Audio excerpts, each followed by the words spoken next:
what have you been creating in the Small Business Caucus as well? The Small Business Caucus is concerned about a number of things, from health issues to those things which involve the economy, the small business community.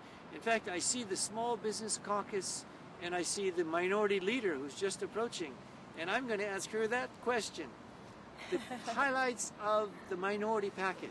Representative Lynn, Finnegan, will you join us on the set here at Better Government at the state capitol? Then what are some of the things on your mind in terms of what we're doing with the minority package? The other day we had a big rollout with the press on the Silver Alert. Yes. For those who have Alzheimer's. Yes. What are some of the things that are in the making that we should be informing people that we are doing?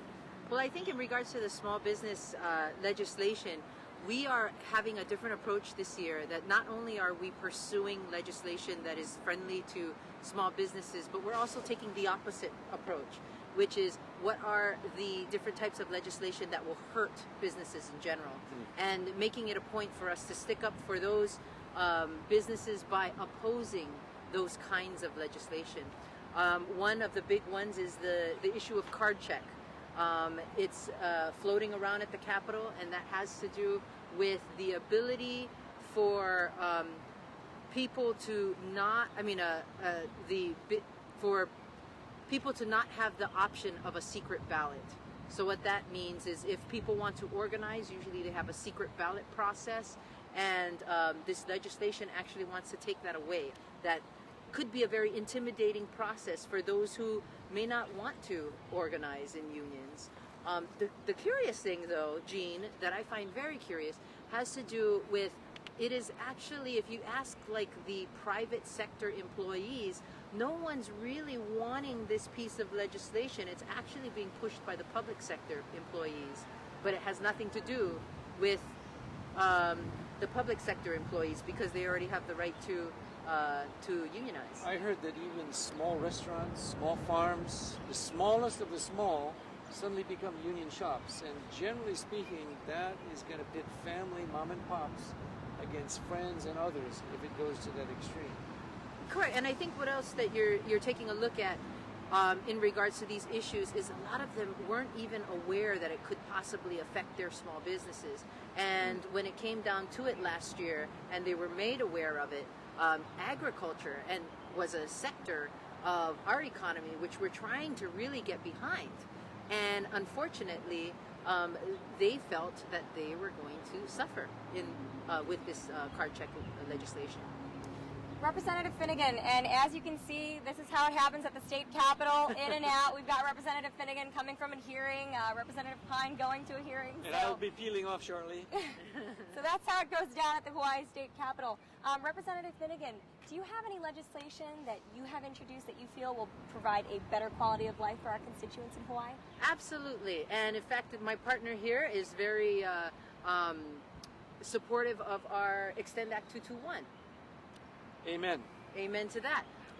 We, as I mentioned in our opening day, in my opening day speech, that Act 221 is all about how do we create another pillar of our economy that we can depend upon, that will create high-paying jobs, that will be not so dependent on tourism and that how tourism fluctuates within Hawaii. And Act 221 is one of those pieces of legislation that is spurring our sector, high technology sector, getting good paying jobs. The average job is about $70,000 for a person in that field through Act 221. So, Act 221, again, if I didn't mention it, is the high technology tax credit. High technology tax credit. It's a great tool, and you'll find that it's working here in Hawaii, and we should do whatever we can to make sure that it is not abused, but it is used and used well and grows that sector of our economy. Let me make one footnote, and then I'm going to excuse myself. That 221 is probably the best hope for the diversification of the economy, and everybody's fed up. Oh, we only do tourism, we only have visitor industry, we're so dependent upon that one. I mentioned earlier that my office is trying to spearhead the creation of a military-industrial complex, which is the second biggest piece of the pie of the economy of Hawaii. But underneath that piece of the pie is the high technology which with smokeless industries we can create if we have the political will. The political will I see sputtering because of 221. Some say it's taken all this money out of our treasury. Well, if there wasn't the money invested, those jobs wouldn't have been created. The amount of money in sales and taxes paid wouldn't have been done. So when they say we're going to get money back by cutting off 221, it's like cutting your nose to spite your face. So it's going to be an uphill battle because the governor's office has been pushing it as well. We want to get $65 million out of it. I just think it's going to be a step forward and then 3 steps backwards, the way I hear some of the rumblings now in the Capitol. Well, I think the other huge thing is in explaining about the tax credits.